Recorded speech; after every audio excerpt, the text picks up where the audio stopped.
Riyadh, the capital of Saudi Arabia. I'm at the King Faisal Hall at one of the exhibitions in a groundbreaking conference on Islamic urban heritage.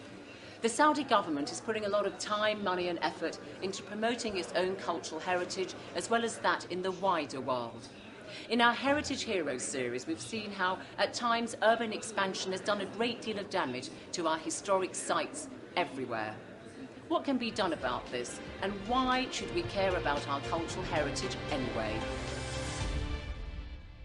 Hello, I'm Zeynep Badawi, and welcome to the heart of the Saudi capital, Riyadh, from the King Faisal Hall. And I have here on my panel some of the most distinguished voices in the world of cultural heritage who are going to be sharing with us the challenges that they face. So, who's on our panel? Well, first of all, His Royal Highness Prince Sultan bin Salman bin Abdulaziz Al Saud, and he is President of the Saudi Commission for Tourism and Antiquities. He's played a unique role in stirring the kingdom's interest in saving its built inheritance.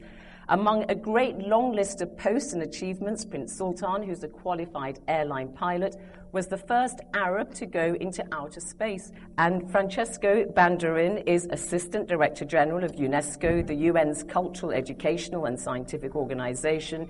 He's also, for the last 10 years, been director of its World Heritage Centre. And Wofránشیسکو Bendrin is respected throughout the world as one of the most active leaders in the conservation of our inheritance and is a specialist in architecture and urban planning. Wأميتا Baig from India is a heritage management consultant with experience in managing conservation projects and the management of historic sites in India and elsewhere in Asia. And she's also the India consultant for the World Monuments Fund. And Teiríza Ankorína from Argentina is a member of the National Committee of Monuments and Historical Places. She's been a member of the legislature in the capital, Buenos Aires, where she was also Secretary of Culture for the city. And Teiríza, you were also Ambassador of Cultural Affairs at the Ministry of Foreign Affairs, and you've been involved in more than 100 bills to protect historic sites in Buenos Aires. Quite an achievement, which is what's made you a heritage hero. And finally, but not least, on our panel, Mohammed Beinisset, a distinguished statesman from Morocco. He was foreign minister until 2007,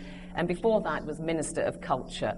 And he also served as the Moroccan ambassador to the United States. So, everybody, that's our panel. Welcome to you all.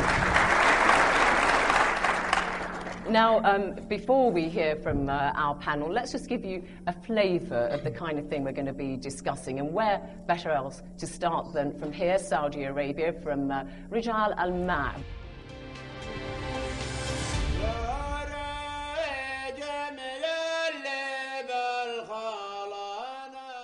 The heritage hero of the Saudi Arabian village of Rijal al-Ma' is Ahmed Turshi. In the 1980s, when the old houses were being deserted in favour of new, modern dwellings, he restored one of the traditional 5-storey houses, inspiring the village to do likewise.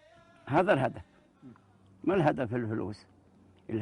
message we want to give people from this area or from any other country is that we have a heritage. And this area is rich in heritage, with a lot of traditions and a heritage that we are proud of. If we cannot keep our past, then there is no way to keep our present. The story of Rijal al-Ma''s preservation is one of the power of individual and community action to save what could so easily have been lost forever. Rijal al-Ma' to me was an inspiration by all measures. It is an experience of a people, a group, that have believed in culture and heritage, wanted to protect it, saw the benefits of protecting their own heritage. And so it is really an inspirational project for us all. So, Prince Sultan, an example there, I mean, we saw Ahmed al-Turshi, a real pioneer in this field, and you talking, but I have to ask you, Prince Sultan, why is it only in the last few years that the Saudi authorities have begun to pay attention to the rich cultural heritage in the country? Well, not just the authorities, but generally the people at large, because we were busy, as we are now also again, with massive development. And normally development, heritage preservation takes place second to opening streets and high-rises and buildings and so on. So this movement has started for me, at least personally, 25 years ago. I built my own house in mud. And I love living in a mud house. So you're setting an example. And I a open prince, my own. a Saudi prince living in a house built of mud. A lot of these villages do come to my house. Hundreds of people. You want to lead by example. They come and may I just say, they say, well, if he's living in a mud house, maybe there's nothing wrong with mud houses. Okay, well, Francesco Bendrin, a Saudi prince living in a mud house, practicing what he preaches. But I want to go back to basics. Why is cultural heritage, our built cultural heritage, important? Why? I think it's something that we do for ourselves, first of all, for our societies. You have to identify who you are, and every city is a layering of history. You go to Rome or Beijing or Mexico or even London, and you find that the city has not been created in a day. It's been created in hundreds of thousands of years. To recognizing this is very important. It's part of your being. So I think, first of all, there is an important reflection on yourself. But I think also that it is something that we do for purposes. Heritage has become throughout the world a very important economic asset. Now, there are lots of people, lots of communities, and it's not just because of tourism that actually thrive on heritage.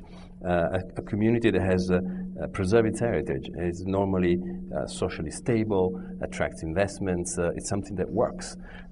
Where heritage is disregarded, then social disruption comes along. The great issue we have is we have a beautiful heritage, but how corresponding to a rich country, to a very rich country, because Argentina was the 8th economy in the world in the beginning of the 20th century. So we have buildings corresponding to New York, to London, to very important cities.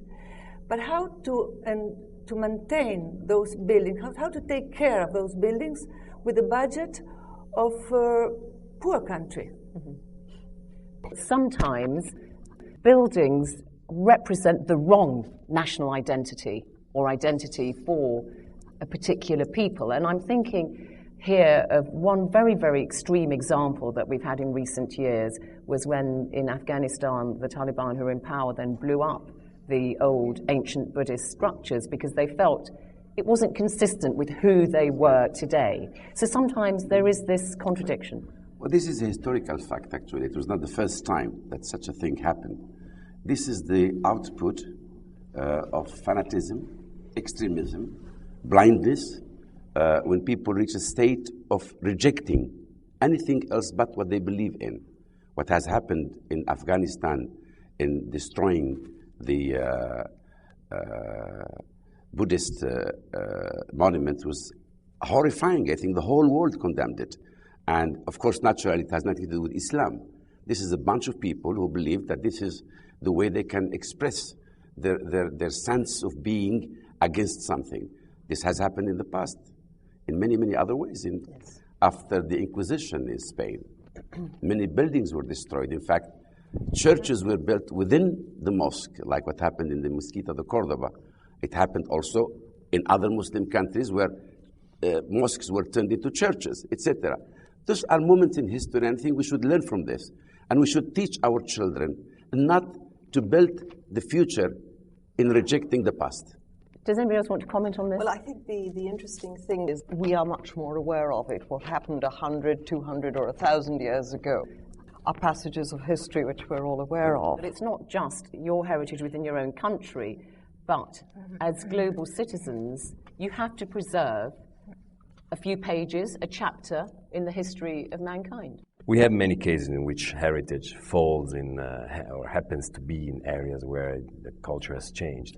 And in fact, with UNESCO, we're trying a lot to make understanding that heritage belongs to everybody. So even if it has not been built by your civilization, it can be incorporated in its own views. The Castle of the Crusaders in Syria are in the World Heritage List. They've been proposed by Syria. So there is a very important change in the approach. We see heritage not as only linked to an ethnic group or to a civilization or to a nation, but also as part of humanity. Okay, Mohammed Beinissa, just very quickly before I go to hear some comments from our audience here, what exactly is cultural heritage, or rather built cultural heritage? How would you define it as a term? I define it in a very simple expression. It's an inventory of being. As His Royal Highness said, we should not really center around past per se, but it is the present and the future. And the cultural heritage, in addition to what has been said, a source of pride, a source of identity, a source of knowledge of, etc., roots, it is an inventory which makes people understand who they are and what they can become.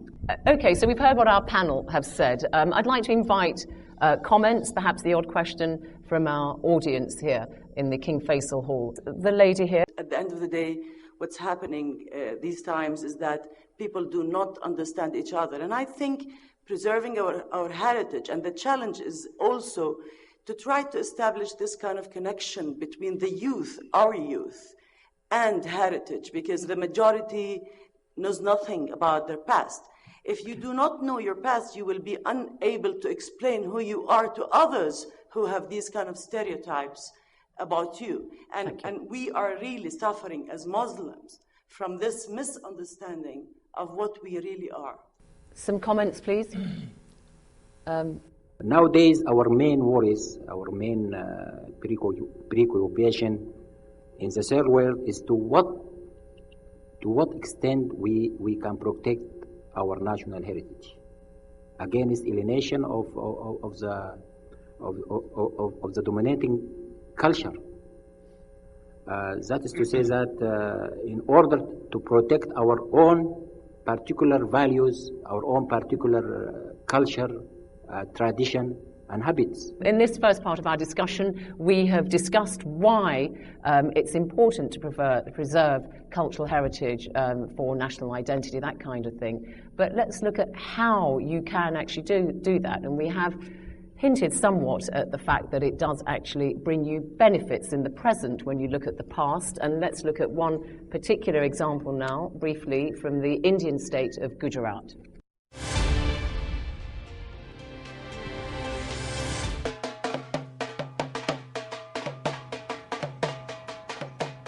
Karan Grover is an architect practicing in the Indian state of Gujarat.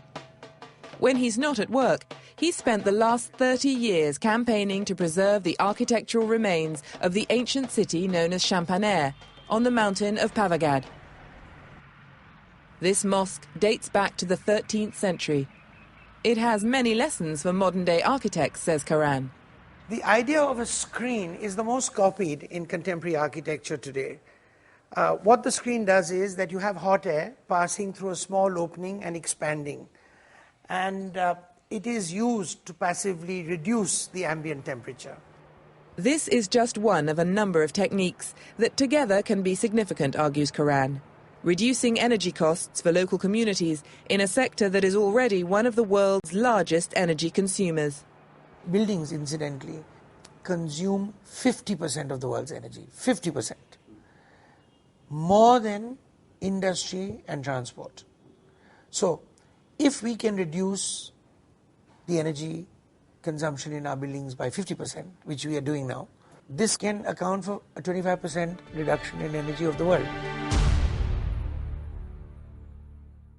Amita Baig, so looking at India there, one very clear example of how actually looking to the past can hold lessons for the present. I mean, do buildings from the past have to be relevant in some way to people today? I think there's a lot to be learnt from traditional building technologies. There's a lot to be learnt from the craftsmen, which is an ongoing, continuous living heritage we have in India, who are engaged in conservation and restoration of monuments, but who perhaps also need to be engaged in contemporary buildings. In the understanding of many officials particularly, but also in many people, is that to restore something is to keep it as it was.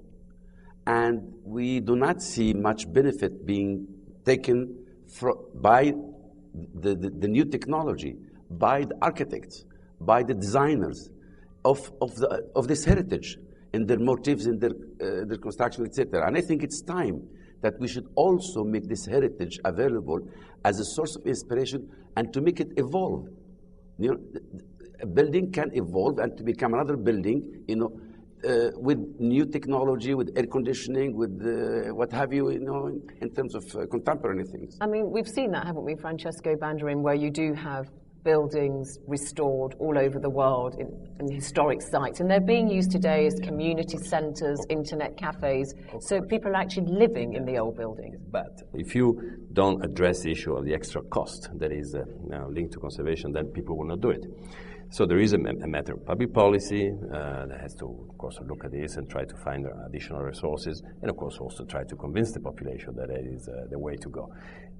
When this happens, then you have a sustainable conservation. How do you get around that? I mean, Teresa Ancorena, when people come in Argentina and say, look, we want somewhere nice to live, and you say, oh, I want to spend the money on restoring this historic site. We have many issues there. One is that for many people still, new is good, old is bad. So there is a very, very strong educational work there to do. We have now in the city of Buenos Aires 44 different groups fighting for heritage. But what we need is a real political decision to say heritage is important. Well, then we will put money to that, and it's not easy, because if you abandon something, it's like a slow demolition. It goes slowly down. But it's not easy. I mean, Prince Sultan, you talked about living in a house built of mud in the traditional way, but when the people here come and say to you, we want all the modern conveniences, why should they go back to the mud house? First of all, I'm a modern man. I live in a modern house. The connection between my house, the mud house, and being old and traditional, the word traditional actually was misused even. Traditional doesn't mean old and dilapidated. It also means modern. What is modern? My modern house, the mud house, has the highest speed internet probably in the whole neighborhood. Cooling is happening in a very low energy way, very simple way. And it is comfortable and it is pleasant. So you can have both, is your point. But I mean, look, no, I think it's the other way around. Traditional architecture and houses, if understood well, can do much better than modern houses. Land is scarce in some places, and if you look at China, for instance, Beijing, the old historic parts of Beijing, you've got this rural exodus, people coming to work in the factories, they need somewhere to live, and the Chinese authorities are destroying old parts of Beijing because they need to build can you blame them? Of course, no, but what we're saying here is not to replicate ancient traditional structures in modern cities, but to learn from the way in which the ancient traditional structures were actually being energy efficient and so on. And I agree fully with your Highness. Mud is modern, and probably the future.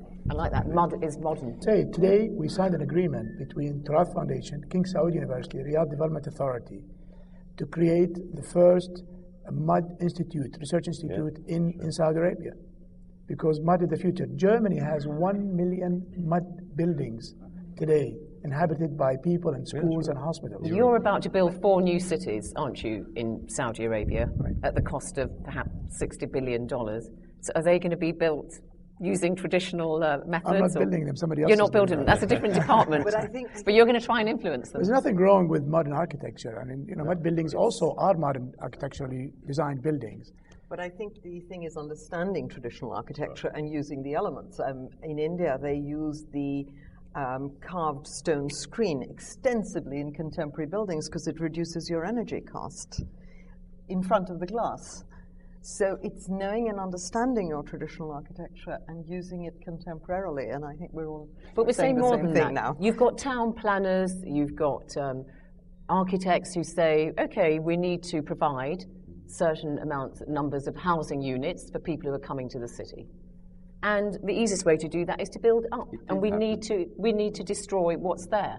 So the question is, how do you balance the needs of the present with preserving the past? Because sometimes there is a collision. We've seen that all over the world. In Sydney, for instance, remember the Rocks, which is the old historic part of Sydney? I think modern design has to be revised in its principles. The idea that building up is a solution, it's wrong in my view. In fact, the most efficient cities are the most compact and low-lying. Up is not the solution. But isn't it? You need to do that if you're a small No, this is Singapore, a mistaken.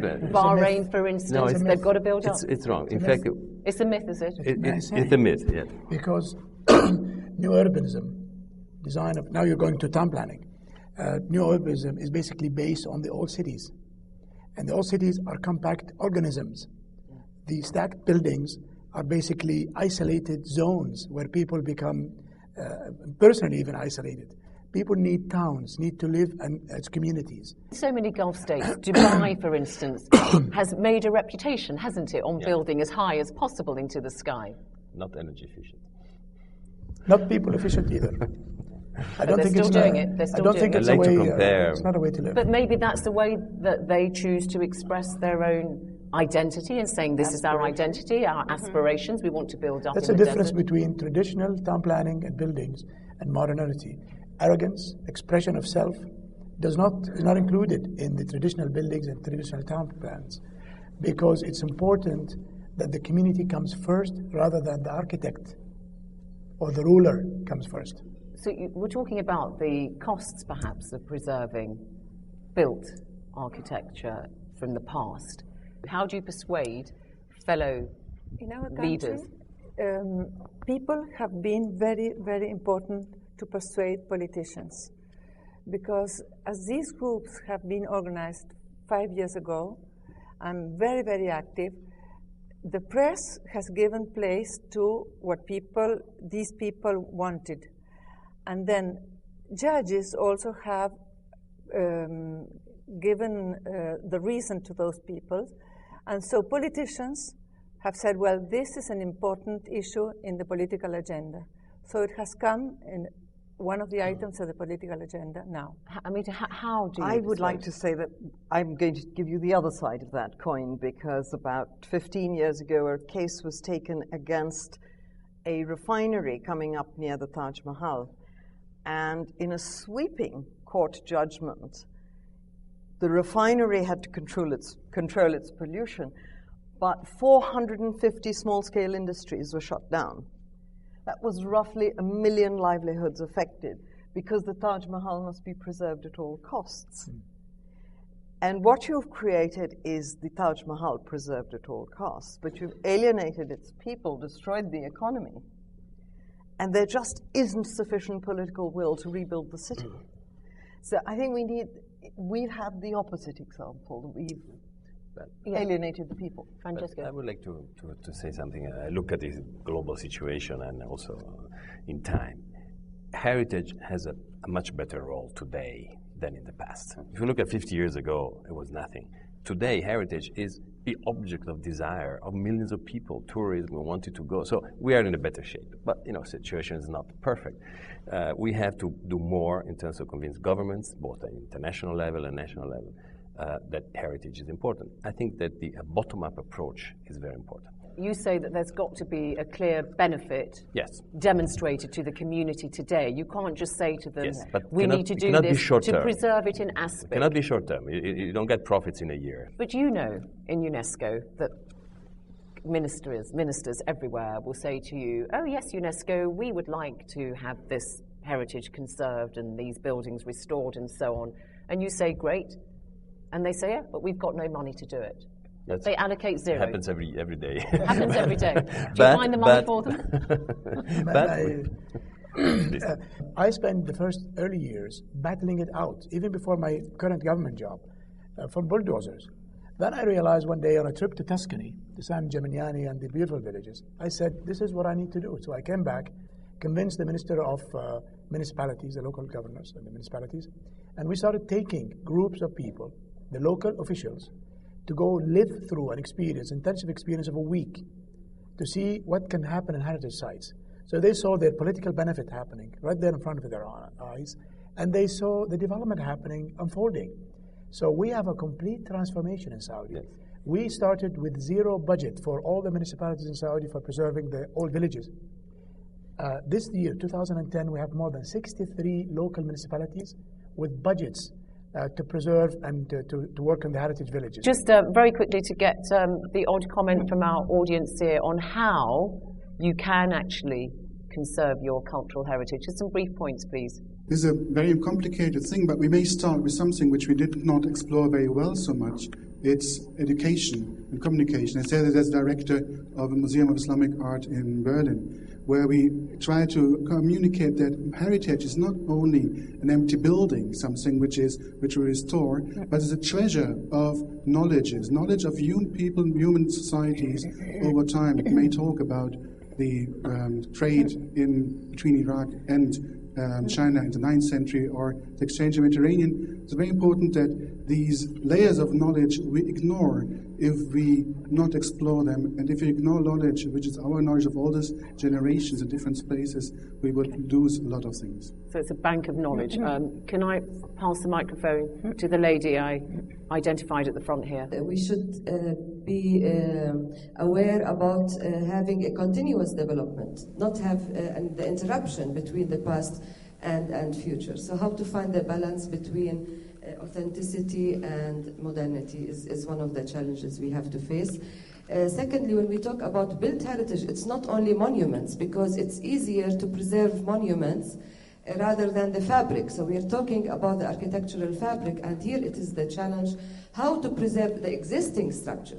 So then we have to look into very creative, adaptive reuse methods in order to preserve abandoned buildings and give them new functions which can secure the preservation. I think we have to challenge the audience here how to explore about the collective responsibility towards preserving built heritage in countries under armed conflict, and there is a responsibility beyond the local community, which is a collective international responsibility, and I believe this is also another challenge. I just still don't feel entirely convinced that I've heard how you can balance the needs of preserving built heritage and the demands of the present. I mean, I'm thinking here in particular of things like when the ancient treasures of Egypt and Sudan were buried underwater because they had to construct a dam, because that's what people need today. Was that the right decision to take? Abu Simbel, you mean? Yes, was that the right decision to take? It was a great, probably the beginning of the entire modern life of monuments and heritage, international. But a lot was buried underwater when the dams were built. Yeah, it was. But was that the right thing to do? Abu Simbel was lifted up by an effort, collective But effort. a lot was buried. Was that the right thing to do? Well, you can't look at preservation, the word. That's the most dangerous word, is preservation. Because preservation is just a small step towards the bigger picture. Learning from heritage, and learning from the traditional architecture is what makes it part of our present, but more importantly, part of our future. Any modernization effort, like in Saudi Arabia, we're going through an incredible modernization effort here in every facet. But our movement in the heritage area is actually part of our modernization, not part of pulling back the country to the past. Okay, but I mean, if you have got heritage underground, do you try and bring it up? Sometimes you have to move it. This has happened all the time. Italy, when they were building the metro in Rome, they stopped many times, archaeology, etc. In But Paris, sometimes they don't. Sometimes they don't. There is always something to sacrifice. It is a question of survival. Let's be frank. I mean, when it comes to survival, in the present or in the future, you try to save whatever you can, but you are not going to make people die because you want to preserve. And how do you decide what you preserve and what you don't? Ways. We call it, for instance, in this case, preventive archaeology. Yeah. There's a very important case in this moment in the Kasbah of Algiers, with the Place des Martyrs, where, of course, by doing the work of the metro, they found all the previously existing cities from the Roman times. Well, there's a big archaeological program of conserving. Francesco, I think we also need to look at the fact that historically cities have been overlaid. I think the bulldozer tendency we're using today in the name of modernity is something the conservation world has to pull in and control, because that's not always driven by the right value. We don't have a loud enough voice because we're tending to be, let's protect the pretty building, but it's much more than that. These are the pillars of our growth. And the politicians sometimes act in collusion with these reckless property developers. It's their constituency who's financing them. We have an exact case in the center of Riyadh now. The last plug between the two zones, the historic zones that have been already built and restored. We've had a coalition of companies come in, and they gave us a plan, and and I was really, really bothered by it, is that they've created a complete glass town in the middle of the center of this historic zone of Riyadh. And then they also wanted the government to give them about $500 million. So we said, if we had $500 million, we will buy the whole center of Riyadh and make it into a human zone, into a cultural zone. And this is exactly what we're doing. Theresa, have you come across that, where you have politicians perhaps acting with property developers? And it depends on criteria. Which is the criteria? Because sometimes they say, well, this is for progress, this is to give jobs to people, and they destroy something that is heritage in order to build some buildings or an area.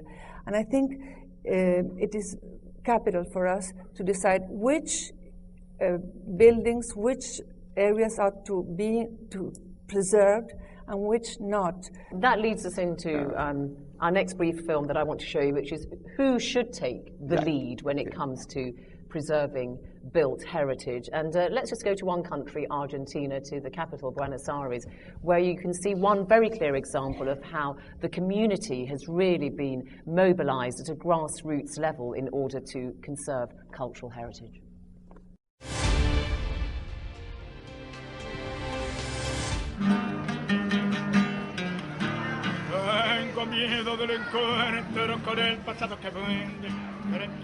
When developers decided to build a new car park on the street in Buenos Aires where Santiago Puso lived, he decided enough was enough. I started asking neighbours to join the fight against these demolitions.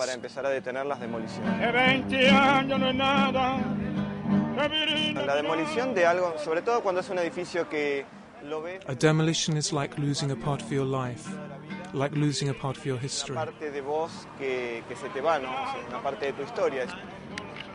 Puso and his neighbours formed Basta de Demoler, Stop the Demolition, a grassroots organisation dedicated to stopping the destruction of their city's heritage buildings.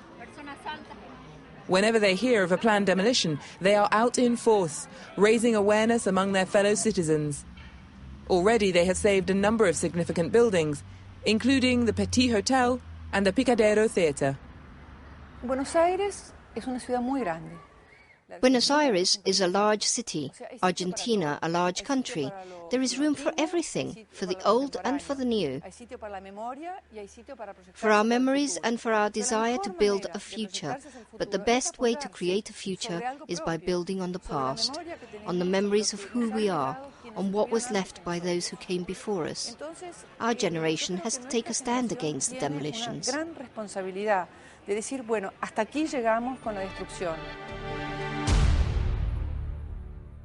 Well, Theresa, we saw you briefly in that film there, and I think you believe very firmly that it's got to be bottom up when it comes to cultural heritage and conserving it. Not only bottom up, up from bottom to both of them, both directions. That is very top down, bottom up. Top down, bottom up. No, there I was in my house, which is also an old house, and I also have, well, all what I need to live comfortably. But and people are getting more and more involved in how nice it is to have space, nature, and quality of living that gives you low houses.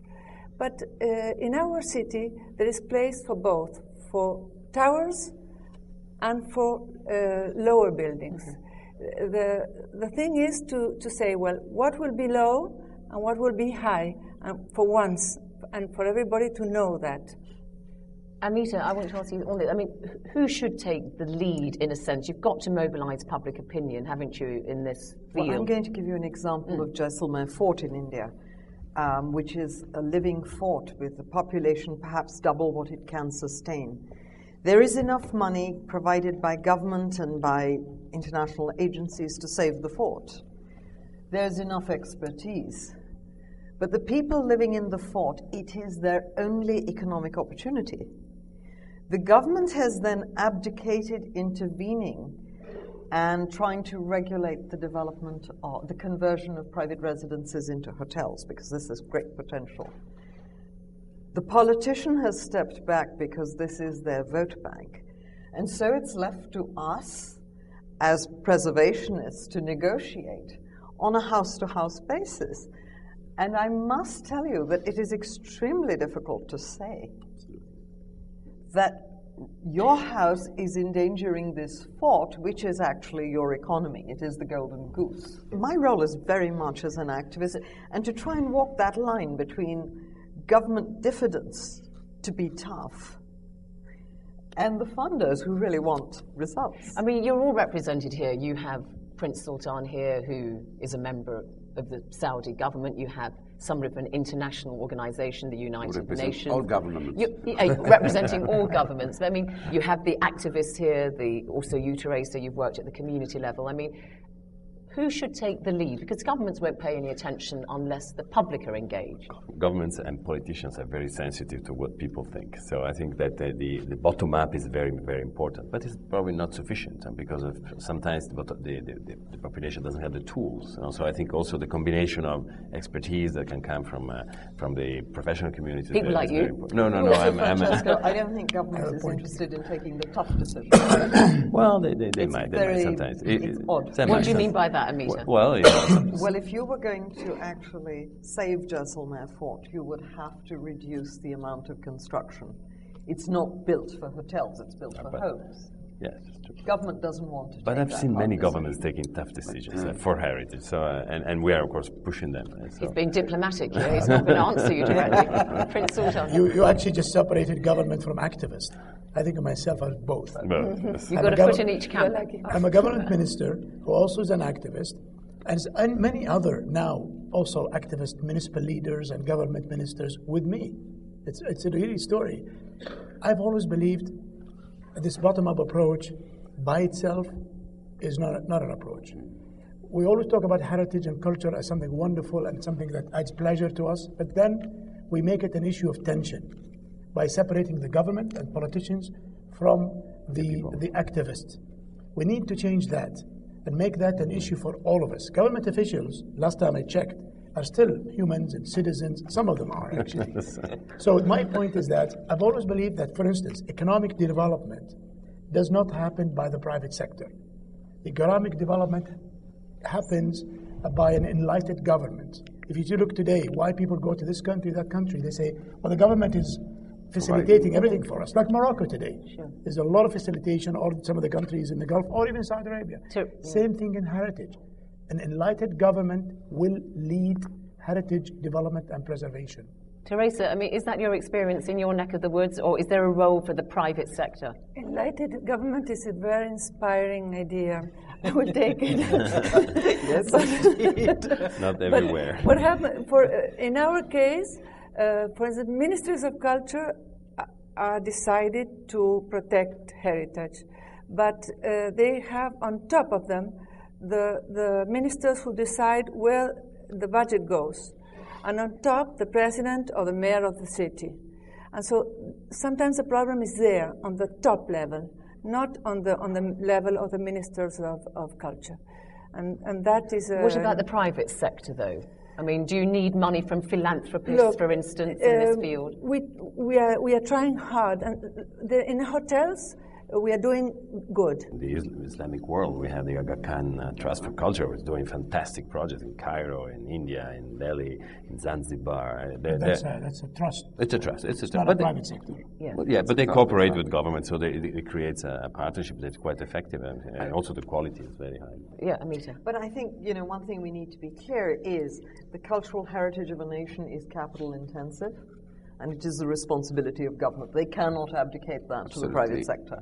That's true. It is their responsibility for future generations to protect, preserve, and conserve the heritage. And should they have the power of sanction? That's so when you have the reckless that's non-negotiable. property developers, they've got to be clear sanctions. Absolutely. I mean, in parts of the United Kingdom, I mean, in London, the part that I live, you can't change anything if it's a listed building without having to go through huge planning permission. I mean, is that the role of government, that once a government we have it in Morocco Morocco have the also, sanctions? we have it, the sites which are registered, you can't touch them.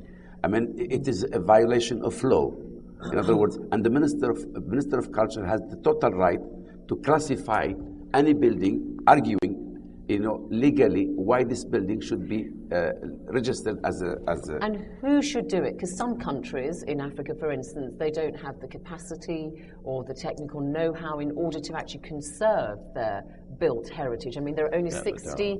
Isn't it 60 World Heritage Sites in the whole of Africa, 42 in the whole of Italy? 70, actually. 70, yeah. But 42 in the whole of Italy, because you've got the know-how. It's true, but many African countries have actually signed the convention much later, so there is also a long-term view on that. I think that Africa actually is doing quite well in But do they need But help? they do, of course they do need assistance, technical, financial, and so on, and there is a large movement, of course UNESCO is part of it, but also have other donors to support that. I'm not saying it's perfect, but it's actually quite better than the past. Just some brief comments from the audience on who should really take the lead. Tourism is what will give to the local community the pride of presenting to the global citizen their cultural heritage, and we should educate the local communities to get involved in tourism in order to show the global citizen what they have to show. That's a very good point. You do get revenue, of course, from historic sites through tourism, don't you? One other way of paying. Who to take the lead? Ideally, it should be the government, but many governments have different priorities, etc. So I'm really for a government and community partnership. Thank you. Our traditional patterns and fabrics of life are energy efficient. These are the patterns that are needed to sustain us into the next generation. And I believe that that's a very important domain, which inculcates both sustainability about energy and water, as well as cultural fit to how to survive. Okay. And now, panel, I just want to give you a final question, really. UNESCO have designated 2010 as the year of intercultural dialogue. How far do you think cultural heritage can be used as a way of breaking down barriers, not only between people within a country, but between countries? Theresa? Yes, I think that this is a great opportunity for our generation. We have the responsibility to take care of what we have received, but not only what we have received in our countries, what we have received of all mankind, and to pass it over to the next generations, for them to be able to enjoy what we enjoy. And the time is now, because destruction, as also happens with natural resources, is irreversible. So we have to act now. Amita Beg, can cultural heritage, and this kind of discussion we're having in Saudi Arabia, this open chat, meeting people from different parts of the world, can it actually break down barriers and encourage greater understanding? I'd just like to give a quick example. I think if you've seen how climate change has become a global dialogue, it's a joint international global concern, the environment. I would really like to see the survival of the heritage as the survival of civilization. That's very brief and to the point there. Okay, Mohammed Beniisa. I think what the minister, the distinguished minister from Morocco, Minister of Tourism, said, we have to keep in mind that when we talk about heritage, we are also building the heritage for forthcoming generations today. It's a process. It is a process to conserve our own civilization and to prepare for civilizations of others. Culture is the human dimension, almost always, unfortunately, was missing in the development vision of countries and nations. Francesco Bendreen. We have seen that culture and heritage dialogue allows, perhaps better than other political platforms now, to create interaction between communities. So we are working very, very much on this. This is for us a priority. This year is a year of intercultural dialogue, but clearly we need more time. And there will be work in the next decade, I think, just to push this. And we will try to build on examples and on cases. Now, this process, communities can meet around culture and heritage, where else perhaps they cannot meet on other political issues. And Prince Sultan, do you see conversations like this, your hosting of a major conference about cultural heritage, as a way of encouraging greater understanding between countries? Definitely, and Saudi Arabia is also championing the dialogue between religions now. And it is a small world now. It's the communication, travel. I'll give you a number, 900 million people traveled last year around the world. And if you tell me that these people did not, in one instant or another, come across a cultural or heritage site, so heritage sites become more important even as a staging ground for people to sit down and discuss. When you go to Rome or Paris, you're actually going to a heritage zone. The Paris we love and the Rome we love and other Morocco I love is really all about the heritage sites that have been preserved. It's not about the modern Rome or modern Paris. So you're right. I agree very much with Mr. Bendreen that culture is a good starting point for people to begin to discuss each things, because again, we live on a very, very small planet.